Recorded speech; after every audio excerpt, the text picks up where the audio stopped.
Hey everyone, welcome to the Be Bold, Make Waves podcast, a show bringing you inspiring stories of women who are growing and scaling their business. I'm your host, Laura Comark, a website and tech integration specialist who works with online business owners who love their work and not their website. Join me as we have incredible conversations about business, mindset, productivity, and of course, the website and tech behind the business. Let's go ahead and dive in to this week's episode. Welcome to this week's show. I'm so excited to introduce you to my wonderful, lovely guest today, Lizzie Mattson. Lizzie is the founder of Wild Feather Co., a boutique Instagram marketing agency that focuses on intentional strategy and beautifully designed organic content. With her team by her side, Lizzie serves women in the online space who deserve freedom from their social media to-do list. And if you follow me on Instagram, which you should be, you will see Lizzie's incredible work in the wild because Lizzie is in charge of all my Instagram. So welcome, Lizzie. Thank you so much for being here. It's my pleasure, as always. I would love if you could start and just share a little more information with our listeners about you and what you do and how you help people. How I help people. I am passionate about helping people set boundaries in all areas of their life. And I think everyone could agree that we all, in one way or another, struggle with the boundaries around social media. And so, I help people set boundaries with their social media in the sense that I run it for them, specifically Instagram. You won't see me running the Twitters or the YouTubes or whatever. I just do Instagram, and I really love that because I set that boundary for myself. So I help people by just running their account as beautifully and as thoughtfully and intentionally as I can.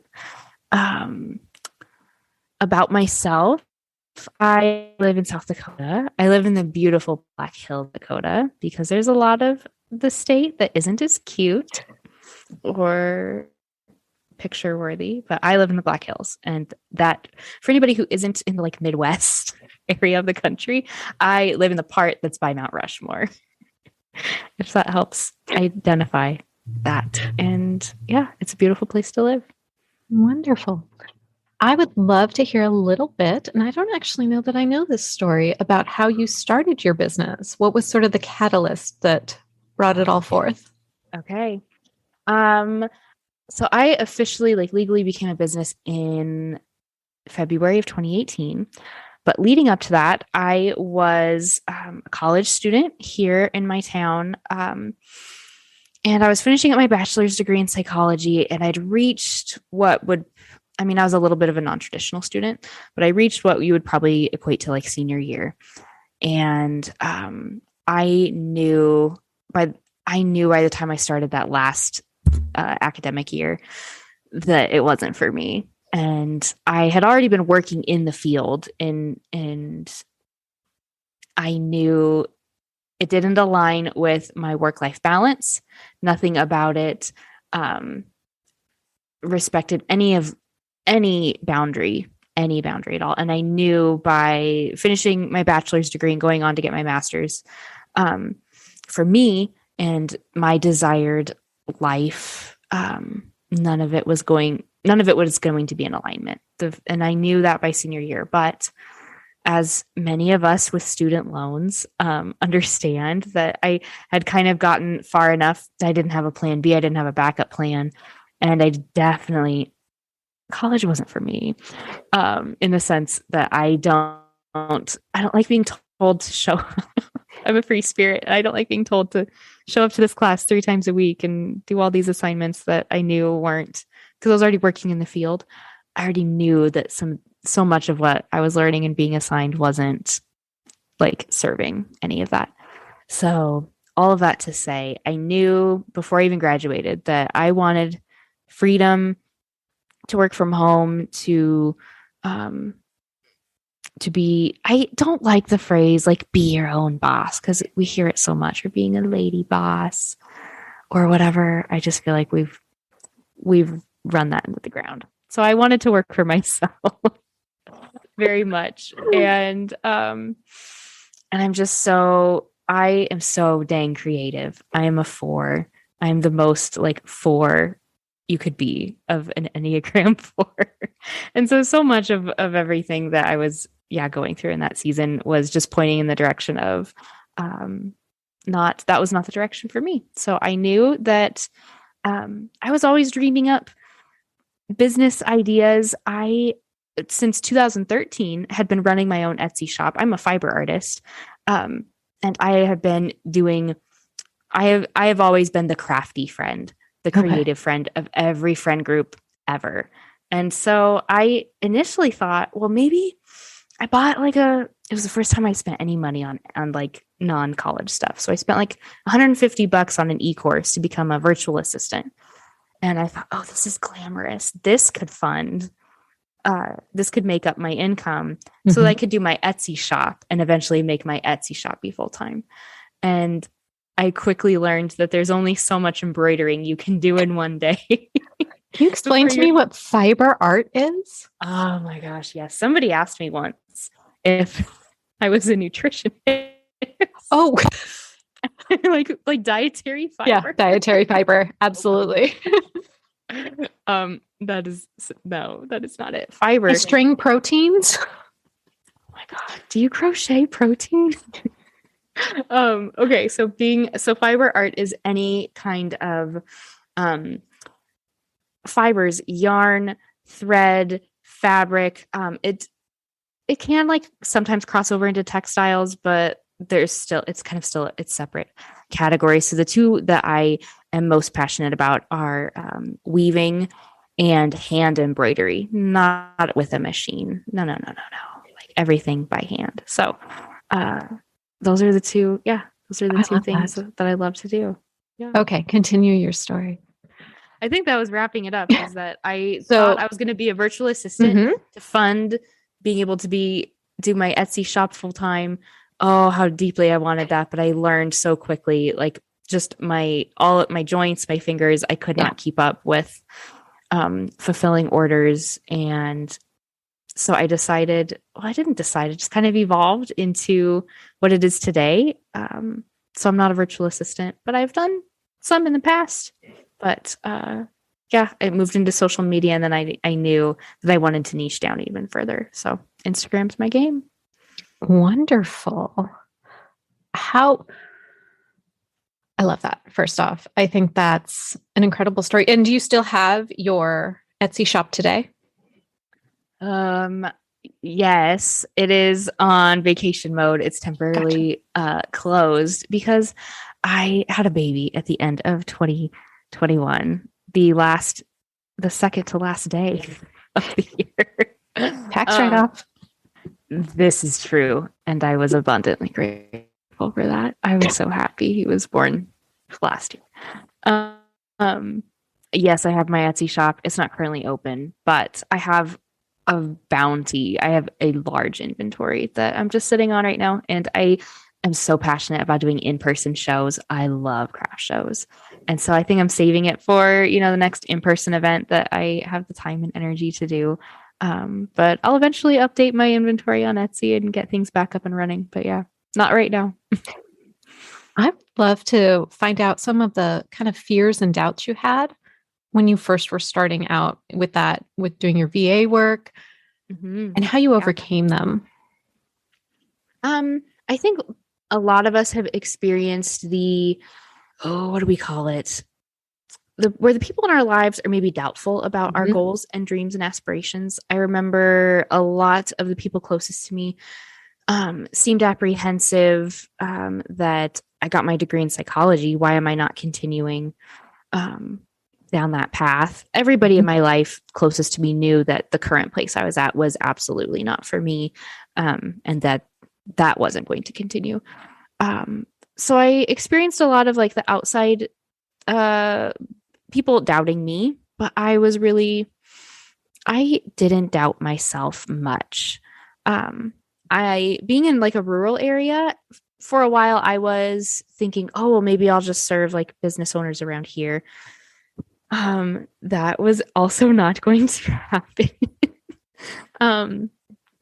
At the time, nobody understood like virtual work, Yeah. and in paperless work. People were expecting me to like come sit in their office or like with their phone and use their and no, oh man. So some of the like mindset stuff was I guess doubting like, can this be something for me? Like I didn't have a lot of connections. I didn't have a lot of like networking opportunity. The in-person networking opportunities around here just weren't right for me. So I think what finally I was doing like little projects here and there. I had like a little bit of consistent work, but the income that was coming from that, one, I should have been charging wildly more for it. So it always felt like I could never take on enough clients to meet the income goal that I wanted. Um, and so, gosh, I think things really took off. And like I really, truly finally was able to prove to myself and to those closest to me in my life during the pandemic when everything was shut down, who was still being able to work. All the people who do virtual Yep. things, people in the online business space, and the most when everybody else was struggling, and I was still like I had like another part-time job locally, but it was in that season that I realized like I had never made so much money before. And so I think that was what finally, like, I finally overcame maybe like my money mindset issues was that in the middle of the pandemic, there were people who were ready to hire me suddenly. And so I was able to quit all my jobs and be full time from home. So since June of 2020, here I am. I love that. I mean, the pandemic really showed how important it was for businesses to get online and how there's Yeah. a whole ecosystem in our little online virtual world where the businesses here, a lot of them were still thriving because we've been home. So Mhm. yeah, that's wonderful. Oh, I love that. I love that you were able to take something and really turn it Yeah. into something that wasn't, that was really hard, a really Mhm. hard time for all of us. Yeah. And your business was able to thrive during that. That's incredible. It was a good feeling. What would you say were some of the surprising challenges that you've had to overcome? I know we talked a little bit about some of like the people who weren't as supportive and some of the money mindset, but was it anything else you would say that was kind of you were surprised by as a challenge that you faced? I shouldn't have been surprised, but I guess I was. So I went from working right before the pandemic. When I left the human services field, I did something totally like random and unexpected. I just on a whim walked in for an interview to work in like a retail shop locally, which I don't do things on a whim. I like to like take forever to like sit on an idea and think about it and like really like plan things out. Um, and so I went like working retail. I saw like at least 100 people a day and went from seeing lots of people. And since I'm an extrovert, that I mean, it was exhausting, but it still like filled my cup in the sense of like seeing people, just like social interaction to the pandemic hitting. And then when I, decided to quit, I was seeing nobody. So I knew that it was going to be hard, but I think I was surprised by the, oh gosh, the way my energy was focused in a different way. That definitely surprised me. It also pleasantly surprised me the relationships that I was able to pour into and the relationships I was uh, wonderfully able to maybe scale back or say goodbye to. And that was a good feeling, the relationship aspect that I was able, yeah, to pour into friendships and relationships that I wasn't able to give as much of my time to. How would you say that you've built relationships online? Like, where have you gone to really find your people, find your tribe? There has been, you know this very well. Masterminds just seem to really bring together the right people at the right time. And so I would say I participated in a couple masterminds. Um, Facebook groups were not the place. I think we all tried that at least once. Yes, we did. Shameless like self-promotion and whatever. I think we've all been a member of at least one Facebook group that had like what 50,000 women in it. Oh boy. Yeah, so finding my tribe in the sea of people that are online. I think it started with masterminds, and then when those people who like become like what you would call like business acquaintances. I know you don't like the phrase biz bestie. Just trying to avoid it. But I don't like it either. It's fine. Why can't we just call it business? It's my business bestie. Business. I don't like bestie as much. I don't know. I think we've just used so many phrases too much. It is what it is. I think biz bestie only bothers me when it's like in the written form. I can see that. Because I don't know, sometimes with the written shorthand, like when people write you are, that drives me bonkers. I'm like, just write. Like, I don't know. It's also not used properly a lot of the time. You should if I use it incorrectly, you should call me out on it because I wanna learn from that. Oh, I would. Absolutely. Gosh, yeah. So yeah, back to the relationships. I would say some of my like internet friends, some of those relationships have become like some of the most meaningful, encouraging. Several of the ladies that I was in a mastermind with that we are no longer like in that space together. We have like an actual like group chat, like an actual texting group chat, and it's just been like it's encouraging. We don't always like reach out because I'm not the only one in that group that has a new baby either. But yeah, those relationships have become really special, and as they've evolved, I was able to like I've hired one of those ladies. Another one is just happens to be coming out here on vacation in a couple weeks. So those relationships are really valuable, and I wouldn't have anticipated that a few years ago. What the sweetness of those friendships, I wouldn't have anticipated that then that I have now. Yeah, I know for me, like when I started investing in masterminds, it felt like it expanded my network and it expanded my connections to be more meaningful. And I love that. I mean, just like you, I have so many connections from mastermind groups that I was in, and like those masterminds are no longer together. And we're still doing a monthly check-in, or we have a group chat, or we have a group Voxer. Like I have a whole bunch of different little mastermind groups. And that to me has just been so special because it can get really lonely online. And also it can be hard to connect with other people in real life because they don't all necessarily understand the work that we do online. And so I know that's been huge for me. I actually had one gal who were in a program together. We both live in Southern California, and we'd connected on that piece before. And she's mentioned she comes up to my area from time, like maybe once a month, because she has a friend up here. And she sent me a message like 2 weeks ago or 2 weeks ago and was like, hey, I'll be up. Do you want to get together? I said, yes, let's meet for coffee. We went and got coffee. We walked around the harbor. We talked like all this online business stuff. It filled my cup so full. It was just the greatest start to the weekend. So happy. That makes me happy. I think also like when speaking of networking, something that I think is missing when I've gone to like in-person networking things like locally, like that, like maybe my local chamber of commerce or like whatever local stuff around here. I think what's missing, or the difference between the two is that those in-person ones, people are, they don't know anything more than to just like pitch whatever they are involved in and hand you a business card, and maybe you sit together at a table and like you might engage in like a thoughtful conversation, or you might be like doing drinks or an activity or something.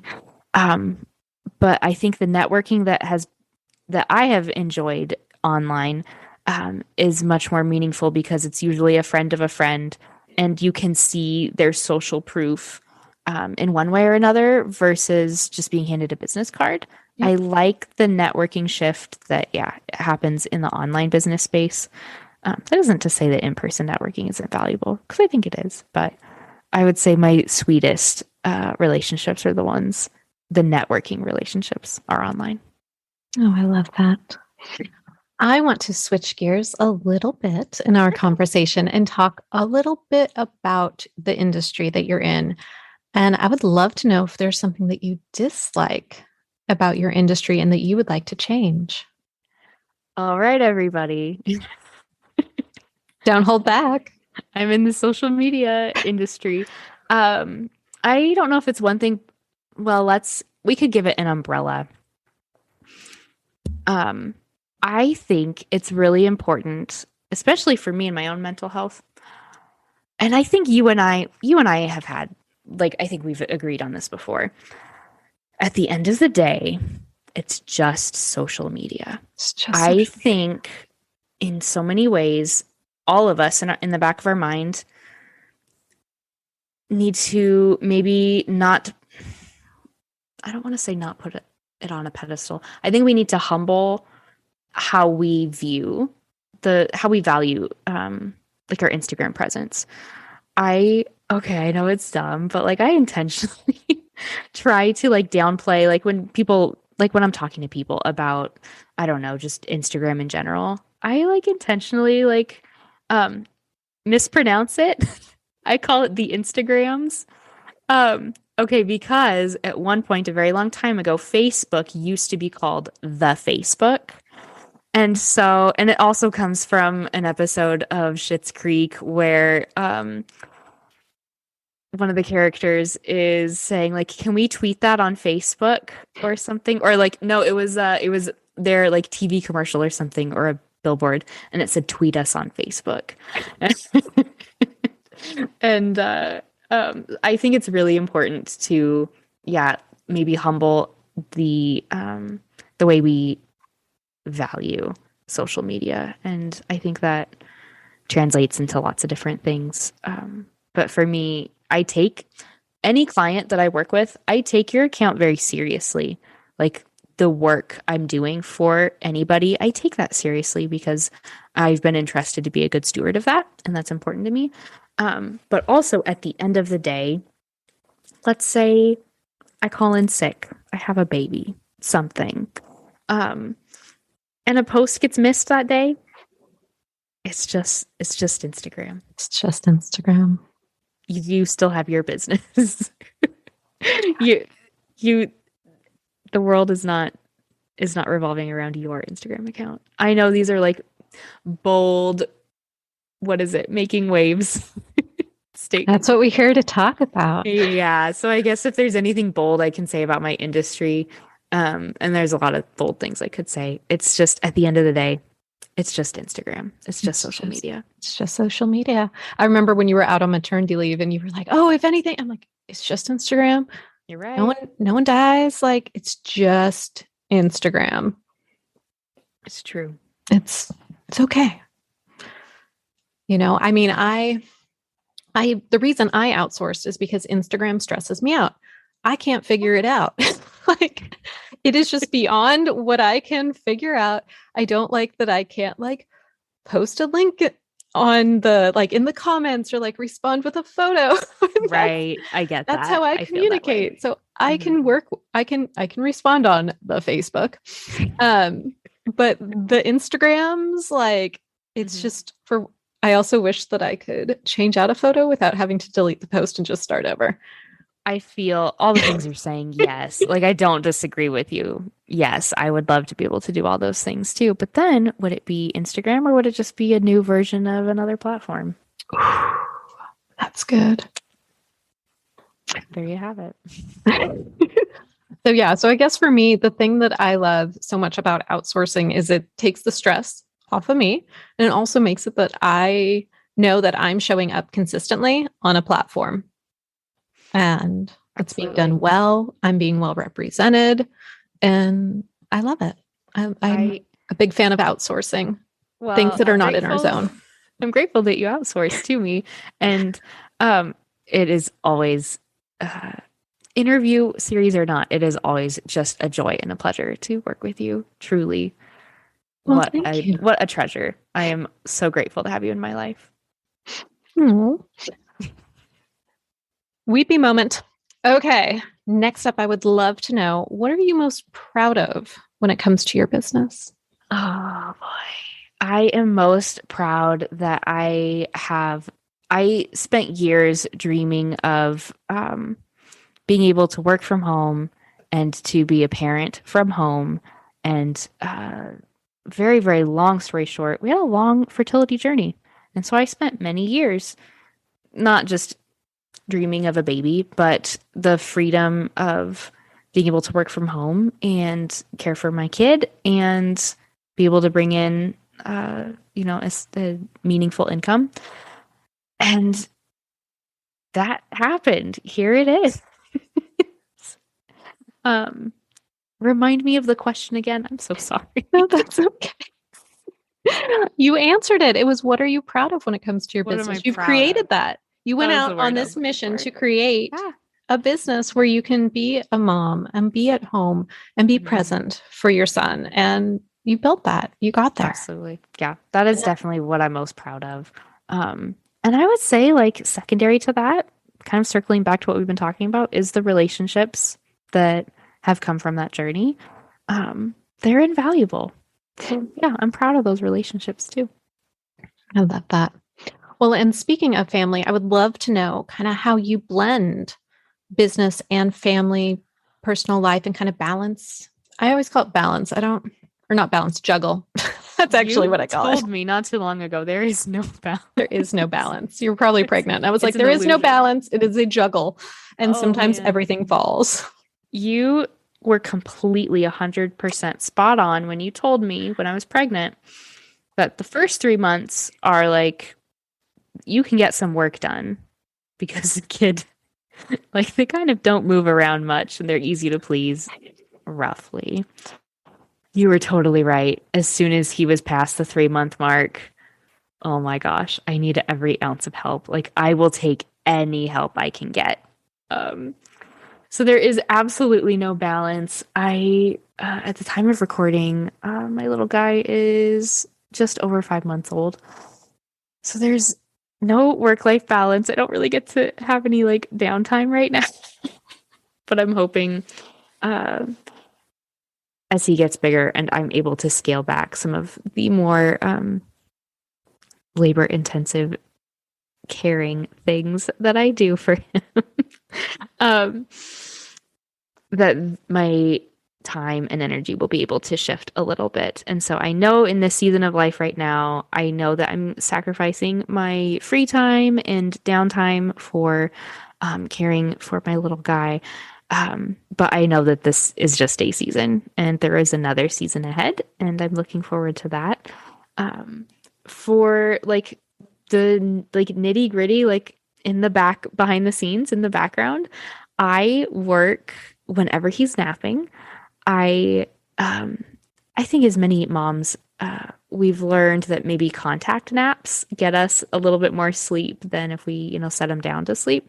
So I carefully balance what time I do like a contact nap. So I just strap him to my chest and I sit here and work and get like one like hour long nap with him for that. And then after he goes to bed, I try to get in, an hour or two before I go to bed. Um, and I just take whatever, anytime my husband's able to watch him. I really just work in the margins, and I never really truly understood that phrase. I had a friend that talked about that a lot, working inside the margins. I never understood or valued it until I became a mom. I get it so much now. I think also we just find ways to be very productive in very short amounts of time. And Goodness, yes. all we need to do is just write down that list so that the second we have that, that monitor goes on and we can just start knocking out tasks in little, anything that can be done in a 10, 20-minute chunk is kind of how everything has to be, because it's, I have two, mine are older now. Right now they're 4 and 6. And it definitely is easier with them at this age. But when they were little and I was trying to grow my business, it was tough. And those naps were so important to get that afternoon nap. I was so, I need that nap because that's mommy's work time. Oh my goodness. I'm ready he is such a good sleeper. will tell anyone and everyone. He sleeps so good at night, and I'm so grateful. But that does cost during the daytime. Mm-hmm. He is the king of the 30-minute nap. So I know that it will shift. I was a nanny for a few years before, before I went to college or got married or anything. So I know that the days are ahead where there will be a morning nap and an afternoon nap and bedtime. And so I am looking forward to maybe longer, more dedicated stretches that are at the same time every day instead of, well, he woke up at this time and 2 hours later he gets his 30-minute nap. I know when my youngest was still fairly young, probably around that age, maybe a little bit older, but under a year, I had when I was still taking retainer clients, and I had one client that we would try to schedule our meetings around, during nap time. And there was sometimes I was like, hold on, I'll be right back.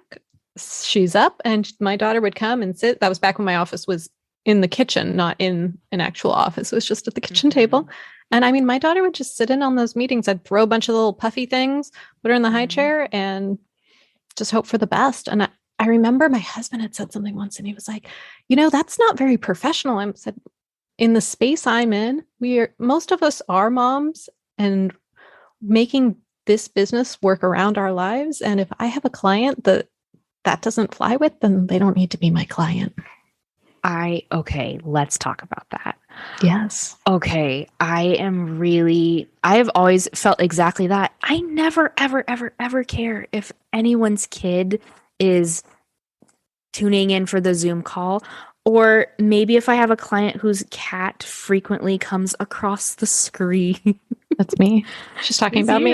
It is. I never, ever care, and no one ever has to apologize. Like, you should absolutely never be in a position in this space to apologize for your kid being at home, being a kid. Like, they're at home. That's their space. And there's absolutely nothing unprofessional about your kids. I never feel that way. But wow, I am really having to remind myself in this current season that my baby does not make me unprofessional. Yep. And I didn't anticipate having to remind myself so often within like the last month or two. Because he has a knack for, I've tried to carefully time things. I don't have to tell him. He just knows if I'm going to be on a Zoom call, there's no reason to take a nap. Why would we do that? No. He just knows. So yeah, I've had to remind myself a lot, and I'm still going to need to remind myself my baby does not make me unprofessional. Absolutely. Yeah, I had a conversation very similar to that about the apologizing, because I didn't realize I was doing it. Sometimes being on a Voxer chat and with one of my relationship mastermind gals, and who's also a mom, and her kids are close to my kids' age. And I was like, oh, sorry. When one of my daughters would interrupt, and she's like, why do we as moms feel, she's like, I do it too. Why do we feel the need to apologize? I'm like, I don't know that I even recognized that I was doing it. And Absolutely. Once she said that, she was like, we need to all stop apologizing for being a mom and for having our kids be present and be home when we're also running a business. And I've become more aware of that, and I stopped apologizing for that. So that it's interesting, because again, not something that I was really aware of until I was called out on it. My husband, I'd say maybe 2 years ago or so, it was a while ago, he caught me apologizing for how I looked on a Zoom call. I don't know, it was my hair or something. I bet you it was in the middle of the pandemic, and I just looked very casual.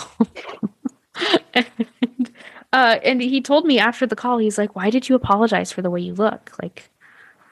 You don't need to. And so I make sure that, once he told me that, I never, ever again have ever apologized for, you don't need to apologize. No one's expecting an apology from you as often as you think. And I would also say some of my favorite things, because being in South Dakota, there's something called Midwest nice. And the best way to describe it is just people like saying sorry too much, or not really saying what you really feel, in an effort to just be overwhelmingly polite. And yes, so in that, I, instead of, apologizing, like, oh, I'm sorry I was late, instead, thank you for your time. Or I have been sending a lot of emails to different people lately because we're trying to finish buying our house. And I am not apologizing for a lot of things and instead saying, I appreciate your time. Thank you for your patience. You've been really gracious through this process. Instead of like, oh, I'm sorry to bother you again. And oh, I know I sent a lot of emails. Instead of saying, I'm sorry for, thank you for your time. Thank you for being gracious. Thank you for your time. Absolutely. Mm-hmm. Yeah. Oh, I love that. Everybody loves to be like, and I, more now than ever, understand the value of someone's time. And so I frequently make a point to like say that to other people too, because I think they feel that same weight. And so I think it's really important to always thank people for their time because it's just as valuable or more so than money. And so if somebody's giving you their time, in some ways, there's a monetary value to that. So why not say thank you? Oh, I love that so much. Oh, I love that.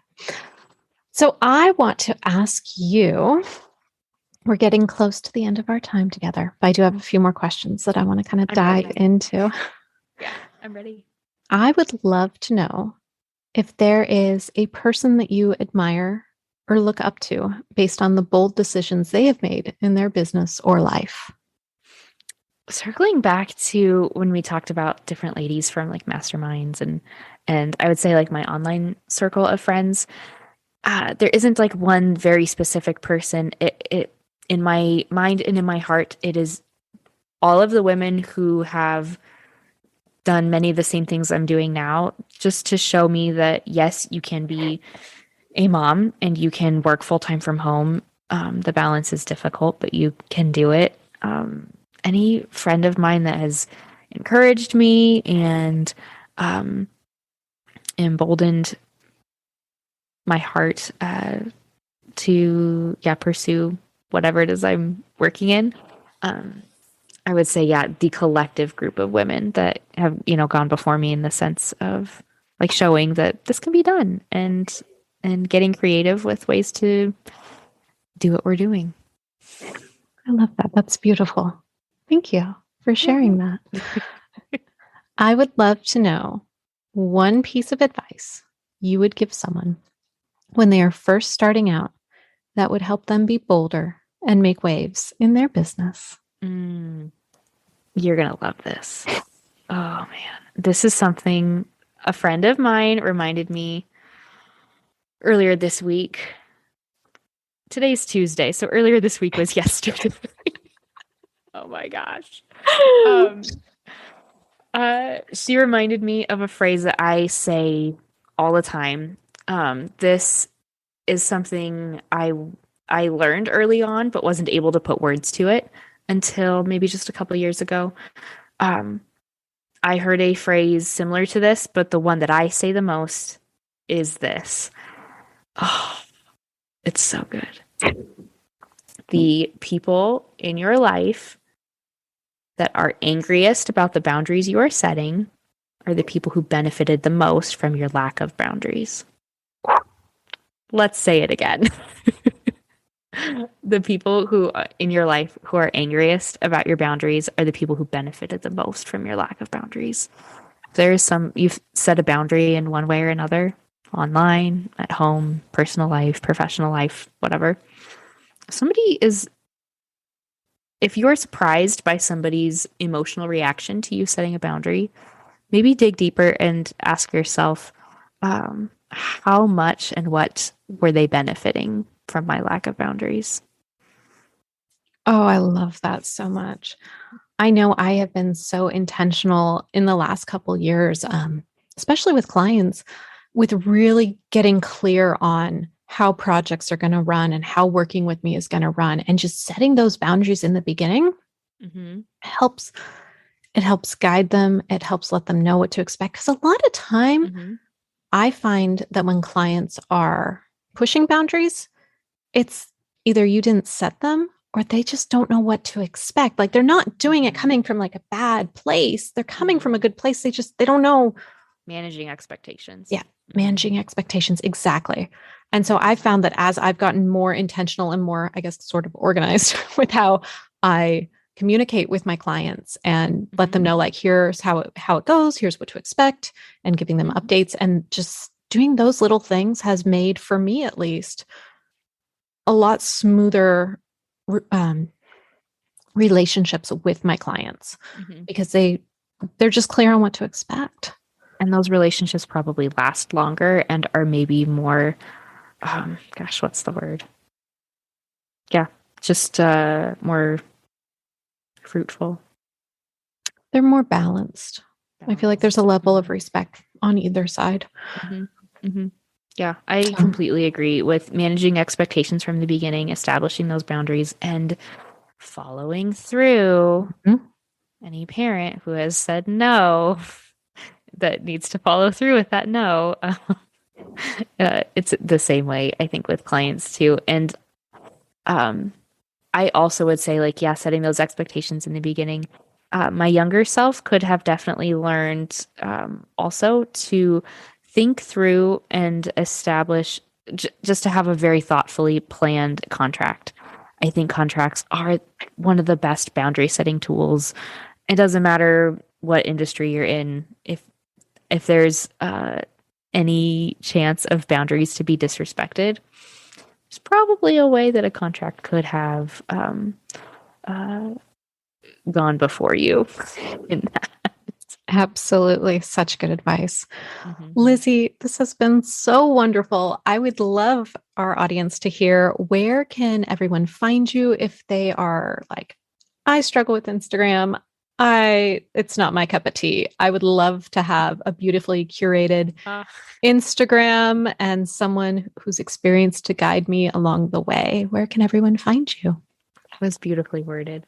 You can find me on the Instagrams at Lizzie Mattson. You can also find me and my team in our adorably crafted boutique Instagram agency, Wild Feather Co. at wildfeatherco.com. And two different ways you can, if you are interested in, making some changes in your online presence with Instagram, I have two really, really fun options. The first is something I've been offering for a while now, is the month-to-month Instagram management.